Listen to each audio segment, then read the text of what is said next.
So, hello everyone, my name is Ruben Guru, and today we will be presenting a critical evaluation of the leadership journey of Paisa, a moderately sized fintech company in Nepal.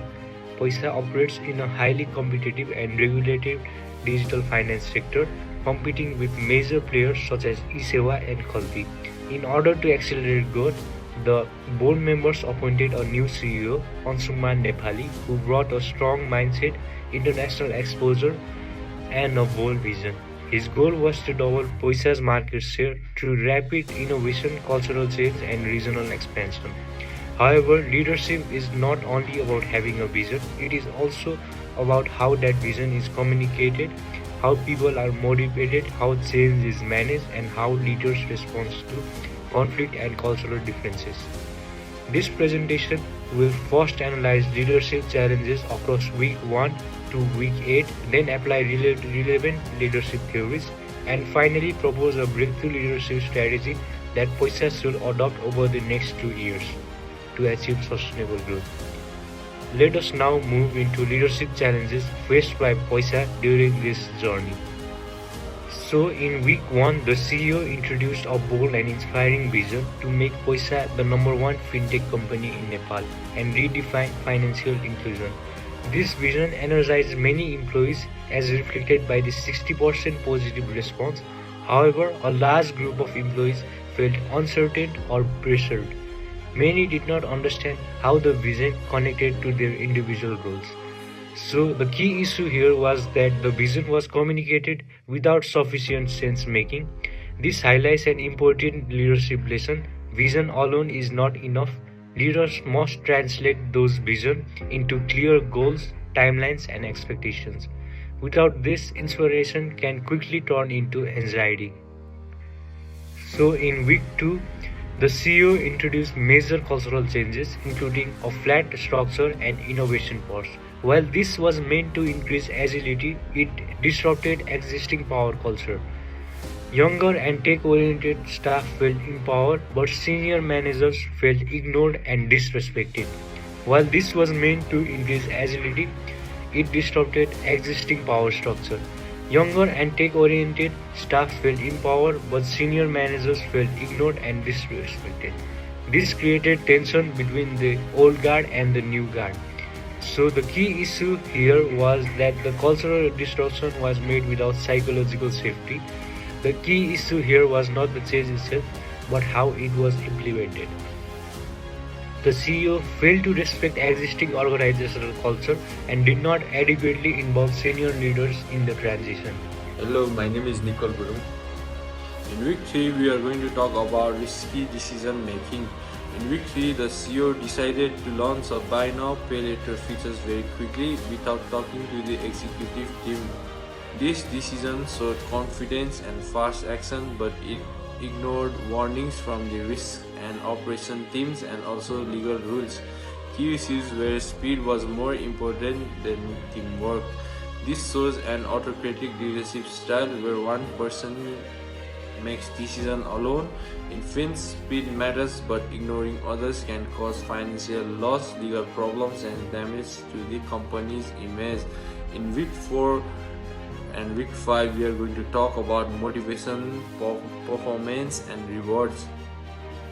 In week 4 and week 5, Paisa introduced rewards and performance system that focus mainly on innovation.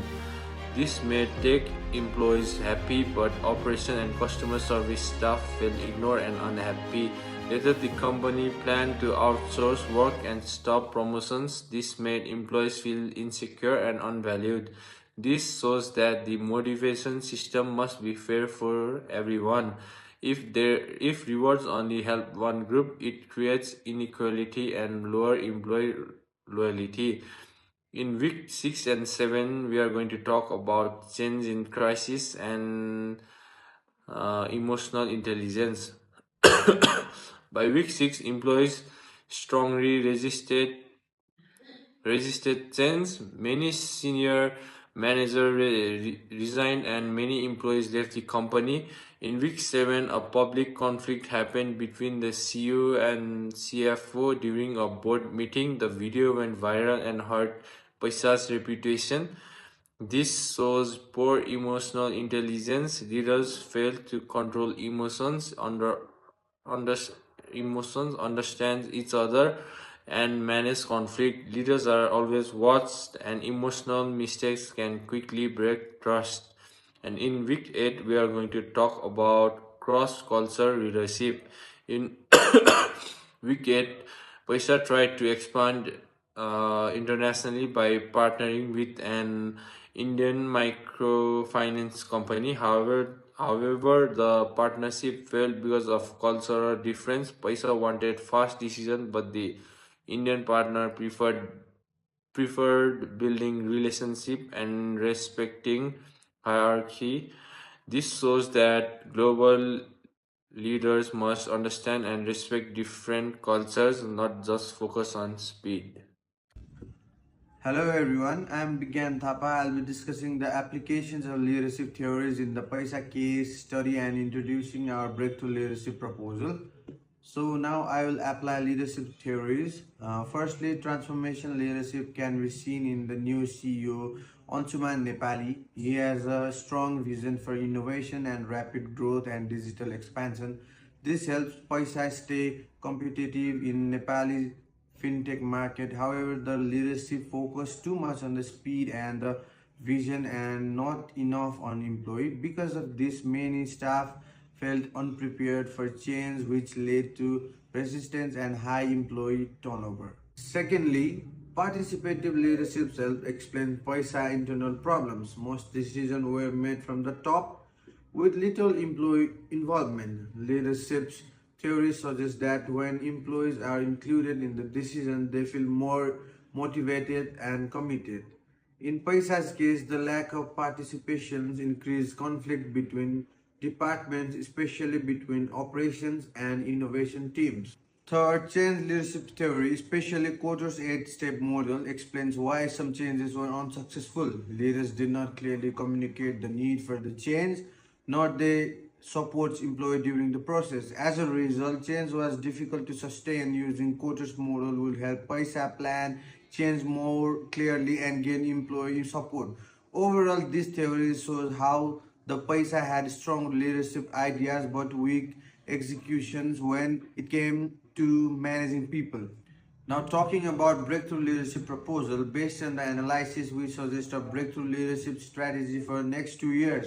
First, Paisa should use a balanced leadership approach, combining transformational leadership for innovation with participative leadership for decision making. This will help the company grow while keeping employee engaged. Second, managers should improve their emotional intelligence, especially communication and the conflict management skill.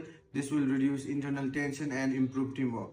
Finally, all major changes should follow a clear change plan based on Porter's 8-step model. This will help Paisa manage future expansion in a more organized and sustainable way.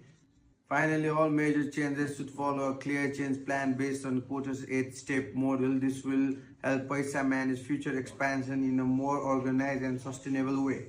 To conclude, Paisa leadership journey shows that strong vision alone is not enough.